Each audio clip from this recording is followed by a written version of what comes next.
Alright, some breaking news coming in from Kerala. The Kerala cabinet gives approval to the bill curtailing the governor's powers as chancellor of states' universities. The bill likely to alter the structure of the search committee for appointment of vice-chancellor.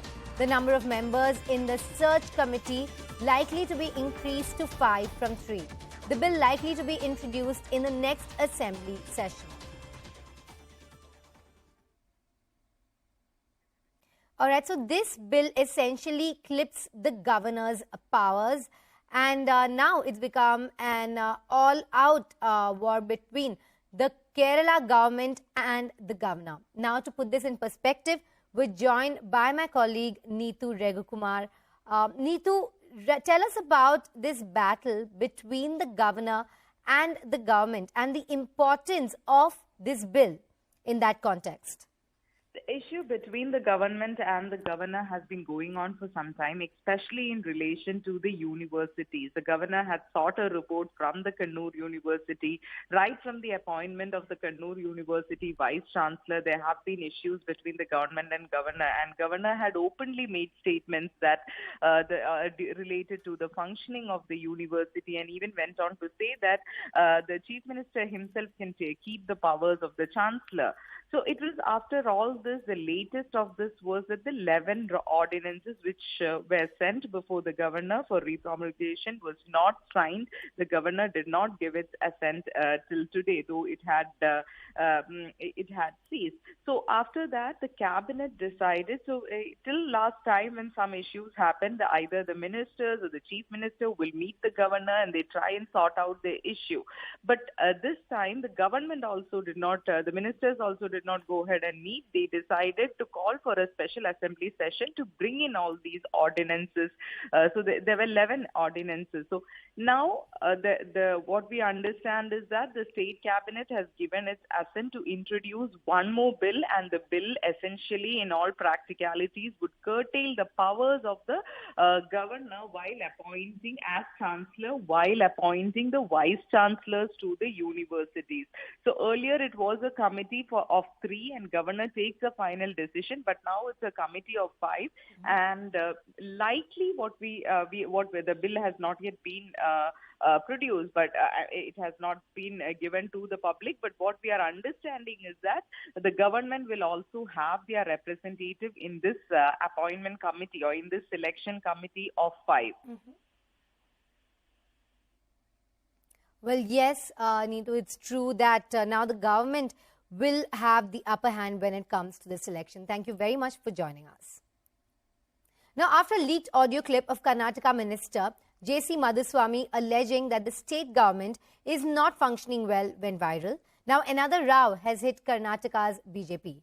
This time, the Saffron Party's backward classes leader and Minister B. Sriramulu embarrassed the party by hinting at a secret deal with Siddaramaiah in the Badami constituency during the 2018 elections. Sriramulu claimed that him and Siddaramaiah were good friends and that they have a personal understanding. The senior leader also said that he wishes to see Siddaramaiah as a chief minister someday, and that the two of them are working towards bringing backward classes together. Sriramulu also wished to be seen together on the same platform with Siddaramaiah in the future. ನಮ್ಮ ಸಿಟ್ಟು ಇದ್ದೇ ಇರ್ತದೆ ನಮಗೆ ಕೂಡ. ನಾವೆಲ್ಲ ಹಿಂದುಳಿದಂತ ಜಾತಿಗಳನ್ನು ಒಂದು ಮಾಡಬೇಕನ್ನಂತ ಪ್ರಯತ್ನ ಸಿದ್ದರಾಮಯ್ಯರು ನಾವು ಮಾಡ್ತಾ ಇದೀವಿ. ಎಲ್ಲ ಒಂದು ಕಡೆ ಕ್ರಾಂತಿ ಆಗಬೇಕು. ನಮ್ಮಲ್ಲಿ ಯಾವತ್ತೂ ಒಡಕಾಗಬಾರದು. ರಾಜಕಾರಣದಲ್ಲಿ ಎದುರಿಸ್ತೀವಿ. ನೀವು ಒಂದ್ಸರಿ ಯೋಚನೆ ಮಾಡ್ರಿ. ರಾಮಲೂರು ಎರಡು ಕಡೆ ನಿಂತರು, ಸಿದ್ದರಾಮಯ್ಯ ಎರಡು ಕಡೆ ನಿಂತರು. ರಾಮಲೂರು ಒಂದು ಕಡೆ ಸೋತೋದ್ರು, ಸಿದ್ದರಾಮಯ್ಯ ಒಂದು ಕಡೆ ಸೋತೋದ್ರು. ರಾಮಲೂರು ಒಂದು ಕಡೆ ಗೆದ್ರು, ಸಿದ್ದರಾಮಯ್ಯ ಒಂದು ಕಡೆ ಗೆದ್ರು ಅಂದ್ರೆ ಒಂದ್ಸರಿ ಯೋಚನೆ ಮಾಡ್ಬೇಕು ನೀವು ಹೆಂಗ್ ಗೆದ್ರು ಅಂತ ಹೇಳಿ. ಅದು ನಿಮ್ಗೆ ಅರ್ಥ ಆಗಲ್ಲ. ಆಮೇಲೆ ಹೇಳ್ತೀನಿ ನಾನು, ಒಂದು ಸಂದರ್ಭ ಬಂದಂತ ಅಂತ ಹೇಳಿ ಹೇಳ್ತೀನಿ ಹೆಂಗ್ ಗೆದ್ರು ಅಂತ. ಆಗ್ಲಿ ಅಲ್ಲ, ಇದು ಸತ್ಯ ಹೇಳೋದ್ರಲ್ಲಿ ಏನ್ ಎಲ್ಲ. Another development in Karnataka, where Karnataka Minister Madhuswamy, in an audio clip which has gone viral now, has said that the government of Mr. Bommai is not functioning properly. The horticulture minister has now asked him to quit. You have flagged this as incompetence of the BJP government, but we have seen several such differences in fact play out in the Karnataka BJP. Is the Congress seeing this as some kind of political opportunity for itself?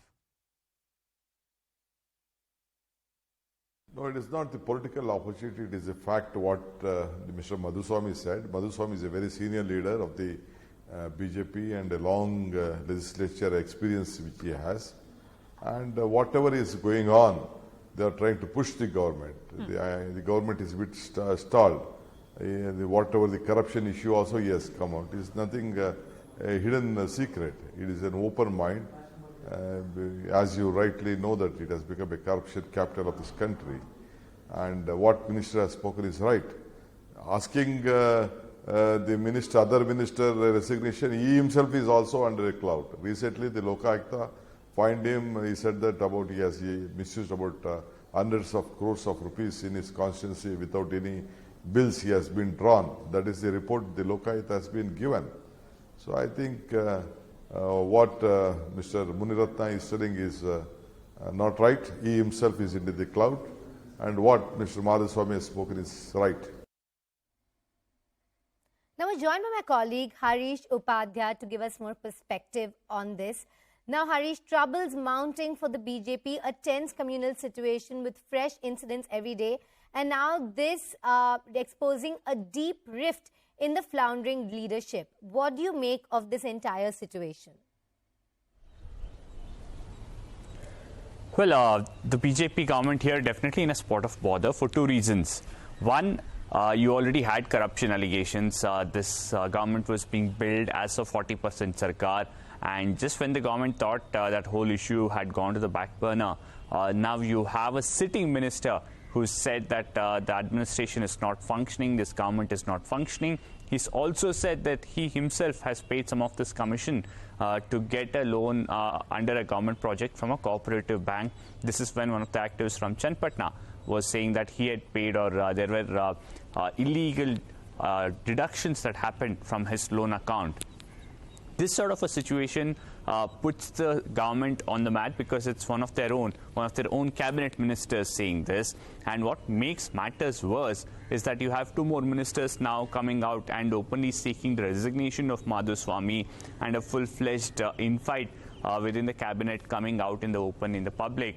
And the chief minister hasn't given it much importance. He's played it down. Mr. Madhuswamy yesterday said, "I'll resign if the chief minister thinks that will help the government and the party." But remember, he also hit out against Somshekhar, saying that why Somshekhar going on a verbal battle against me? I haven't said anything wrong. All I said was this has come to my notice. I've already informed this to Mr. Somshekhar, who's the corporation minister, and nothing much has happened. And he's asking what is the reason that S.C. Somshekhar said whatever he said in terms of statement saying that he should resign, or that Mr. Madhuswamy thinks he's the only scholar in this cabinet. There are others. So clearly the infight continues. He might have said that, I will resign if the chief minister wants, or say that I said this a few months back. This is not a reflection of the government.